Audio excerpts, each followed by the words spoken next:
אני אנסה לעבור על כמה נדבכים חשובים בשוק של האנרגיות המתחדשות, גם כדי לתת תמונת מצב וגם כדי לנסות להראות לאן אנחנו הולכים או לאן אנחנו רוצים ללכת ולאן רוצים להגיע.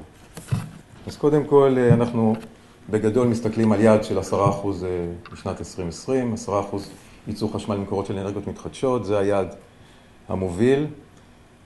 וכדי להבין את היעד הזה אנחנו צריכים להבין שבעצם כדי לעמוד ביעד הזה, המשמעות היא לייצר סדר גודל של קצת פחות מ6.5 טראוואט שעה בשנת 2020, בכפוף ליעדים של התייעלות אנרגטית, שזה אופרה אחרת לגמרי, למרות שהיא חוברה על ידי אותו קומפוזיטור שחיבר את התוכנית ליעדי האנרגיות המתחדשות, אבל היא כרגע לא בפוקוס של מה שאנחנו מדברים. עדיין, גם הביקושים לחשמל, שבגדול התחזיות הלא רשמיות, נגיד של חברת חשמל, מדברים על איזושהי ירידה מסוימת בקצב הצמיחה, וגם העמידה או העמידה החלקית ביעדי התייעלות אנרגטית, בסופו של דבר יגזרו את העמידה ביעדים של האנרגיות המתחדשות מתוך סך הביקושים לחשמל במשק.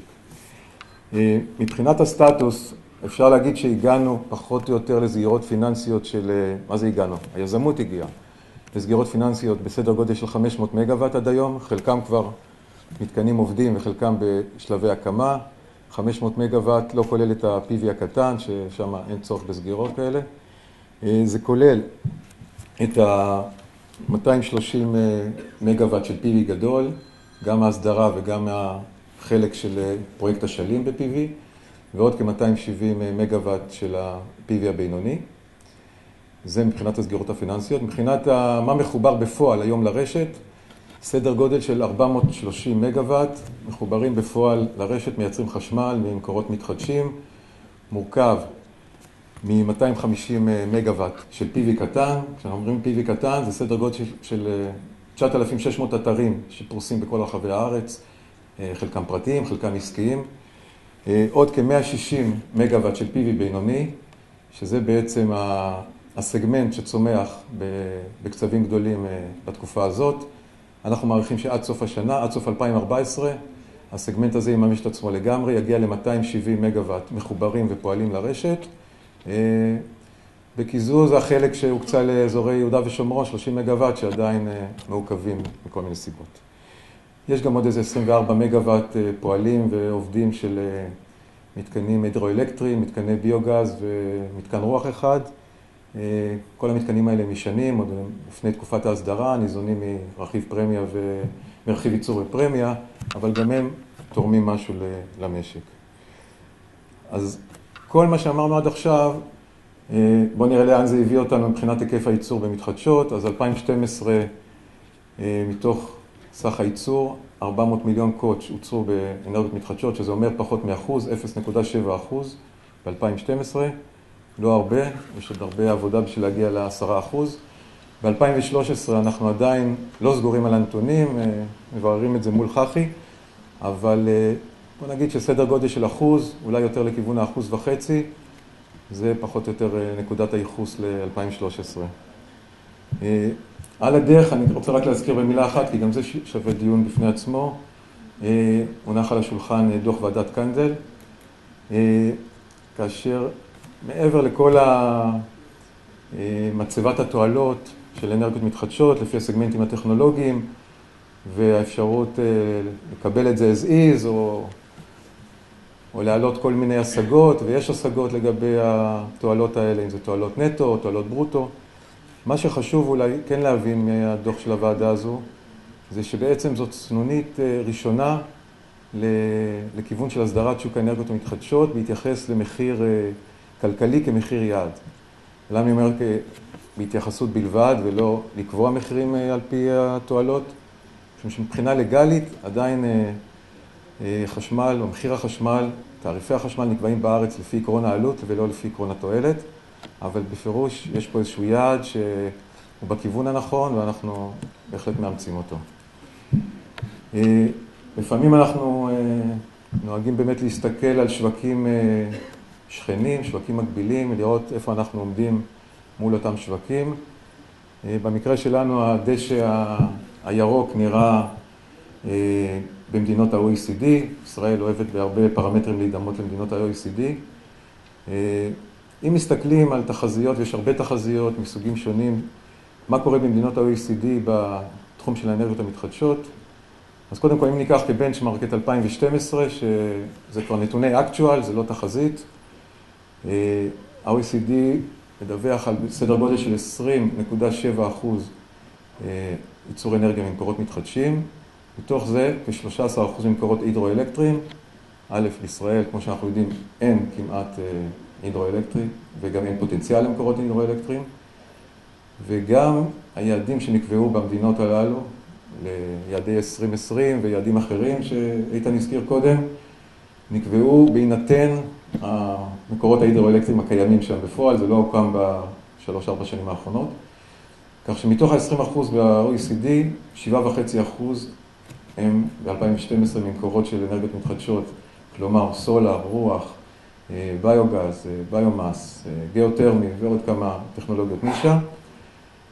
אין ספק שהם נמצאים כמה צעדים לפני השוק הישראלי בתחום הזה, אבל זה נקודת המוצא. התחזיות של גופים מוכרים, אמינים, סוכנויות מידע שאפשר להסתמך עליהם לשנת 2020, מדברות על סדר גודל של 24% מאנרגיות מתחדשות, משהו כמו 13% הידרואלקטרי ו-11% נון הידרו. עכשיו אני מזכיר את היעד בישראל, 10%, כך שאנחנו לא כל כך רחוקים מהיעדים של מדינות שאנחנו רוצים להידמות להן.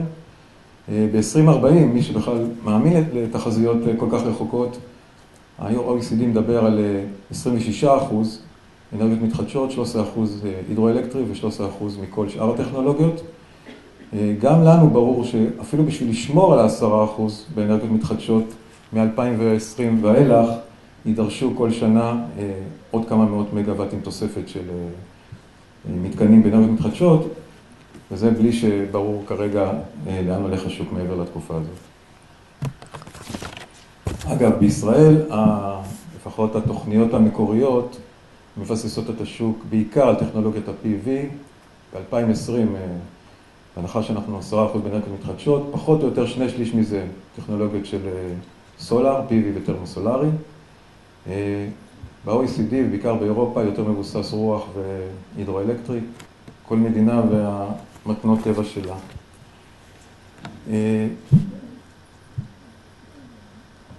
התחום הזה של אנרגיות מתחדשות, מדי פעם עולה השאלה, חשיבות התחום, הצדקת התחום. א', אני לא מרגיש שיש צורך להצדיק, את הדברים מדברים בעד עצמם, בטח לא לנסות להצדיק את זה בפני פורום שוודאי פורום של משוכנעים בעד התחום הזה, אבל חשוב להזכיר את זה אפילו כאנקדוטה. הייתי אתמול בוועדת הכלכלה של הכנסת, ויושב ראש של הוועדה, פרופסור ברוורמן, אמר שיש לו תחושה שהתחום הזה של אנרגיות מתחדשות קצת ירד מהפוקוס בגלל גילוי הגז הטבעי. שזה נכון, אמירה מאוד נכונה, הגז הטבעי נתן איזושהי תחושת ביטחון, יש כרית ביטחון לאנרגיה. מצב האנרגיות המתחדשות יכול להיות שהיה שונה אם לא היו מגלים את הגז הטבעי בכמויות והיקפים שגילו, אבל זה המצב, ולאור זה נתקבלה שם איזושהי החלטה שבאמת מטרתה, לפחות בעיניים של ועדת הכלכלה, להחזיר את הפוקוס גם לנושא של אנרגיות מתחדשות. אז עוד פעם, אני לא חושב שהתחום הזה, מה שנקרא, נותרו הרבה בעיות עוד לפתור, לא רק בשוק הזה, בשווקים אחרים, יש עודף של רגולציה, ללא ספק. מאפיין, דרך אגב, שווקים בשנים הראשונות שטרם הגיעו לבשלות, יש בעיות של תכנון, בעיות סטטוטוריות, בעיות במימון, בעיות שמוכרות לנו גם משווקים אחרים, אבל בטח בעיות של מחיר הקרקע, בטח בעיות שקיימות בתחום הזה. אני רוצה להדגיש שני אתגרים, אולי סוגים של בעיות, אבל בעיקר שני אתגרים שאני חושב שהם האתגרים העיקריים שאנחנו רואים לפנינו בקשר לתחום הזה. אחד זה העניין הטכנולוגי. אין ספק שכניסה של פתרונות אגירת אנרגיה, ברי מימוש מסחרי, לא פה ושם דברים שאנחנו מכירים ונתקלים, יכולה לשנות את ההתייחסות, את התחליפיות בין חשמל קונבנציונלי לבין אנרגיות מתחדשות, מה שכרגע בוודאי לא קיים. התחרות לא תהיה מלאה, כל הבעיות ההפרעה והיציבות של הרשת, האינטרמיטנסי, בוודאי שחוסר היכולת של האנרגיות המתחדשות לתת מענה בחלק משעות ביקוש השיא, ה-non-dispatchability, כל זה אומר שברגע שיהיה פתרון טכנולוגי, כלכלי, בר מימוש, לפתרונות של הגירה, ימצב את האנרגיות המתחדשות ראש בראש מול האנרגיות הקונבנציונליות. הדבר השני הוא כמובן הבעיה המקרו-כלכלית, אי אפשר להתעלם ממנה. בסופו של דבר אומנם עניין של סדרי עדיפויות, אבל כשבאים לקבוע את תעריף החשמל, מתחשבים גם בעלות המשקית העודפת, שנגרמת כתוצאה מההחלטה המודעת לסבסד ולעודד בצורת תעריפי ההזנה את השוק של המתחדשות. כמובן שנעשות התאמות לאורך הזמן, אבל העלות הזאת היא רצה איתנו לפחות ל-20 שנה, ואם אפילו ניקח את השוק הגרמני, נגיד בתור השוק המוביל בעולם להטמעה ושילוב ואינטגרציה של אנרגיות מתחדשות, משהו כמו 70,000 מגוואט רוח וסולר. גם שם 21 ביליון יורו מרכיב העלות העודפת שהם צריכים לקלוט בשנת 2014 לתקציב החשמל, לתקציב משק החשמל. לא קל על המשק הגרמני, מייצר שם את הלחצים הפנימיים שלהם, וגם תעריף החשמל שם הוא יותר יקר. נכון שהתעריף בארץ הוא קצת מעוות, חלק מרכיבי העלות לא בהכרח נלקחים במידה הנכונה, אבל בפירוש צריך לזכור שכשבאים לקבל את ההחלטות, בסופו של דבר תעריף החשמל הוא נושא שיש לו גם רגישות פוליטית, זה לא רק עניין של ניתוח כלכלי, זה מרכיב שיש לו השפעה. לגבי התוכניות או הכיוונים העתידיים שכרגע על השולחן. אז קודם כל התוכנית המקורית מ-2010 להגיע ליעד של 10% בשנת 2020, להערכתנו היא תוכנית שאם היא תתקדם as is, מה שנקרא עם טייס אוטומטי ללא שום התערבות, לא נגיע ל-10%. נגיע במקרה הטוב ל-8%, אולי קצת פחות, וגם זה בכפוף להתייעלות אנרגטית שהזכרתי אותה קודם. כך שאין ספק שנדרשות התאמות בתמהיל, באבני הדרך, בתיקונים ושינויים כאלה ואחרים, כדי להביא אותנו ליעד של 10%. ואנחנו בתהליכי עבודה, נקרא לזה קרוב לסופיים, של עדכון המדיניות בהקשר הזה. אז זה דבר אחד עיקרי שכרגע הוא מאוד רלוונטי, כי 2020 הוא בשער. בנוסף על הדרך, כמחשבות ארוכות טווח יותר, כמו שנעשתה לאחרונה עבודה לאיתור מתחמים פוטנציאליים למתקני רוח, ואותרו איזה 26 מתחמים פוטנציאליים מתוך איזה 100 שהוצאו כרלוונטיים, כי יש הרבה בעיות, משרד הביטחון, הירוקים, לא מאשרים בקלות כל מתחם. אנחנו גם כן התחלנו בעבודה שהיא גם כן בשלבים די מתקדמים של איתור מתחמים נוספים בדרום לטובת הטכנולוגיות הסולריות, PV, תרמוסולר, מה שיתאים, מה שיהיה רלוונטי. בפירוש שיספק פוטנציאל של שטחים נוספים, זה לא מובן מאליו, יש הרבה בעיות תכנוניות בהקשרים האלה, והעבודות האלה כרגע בשלבים מתקדמים. אני רק אסיים בזה שאני אזכיר את הצעת ועדת שרים לענייני אנרגיות מתחדשות מ-3 בפברואר, שכרגע מוקפאת.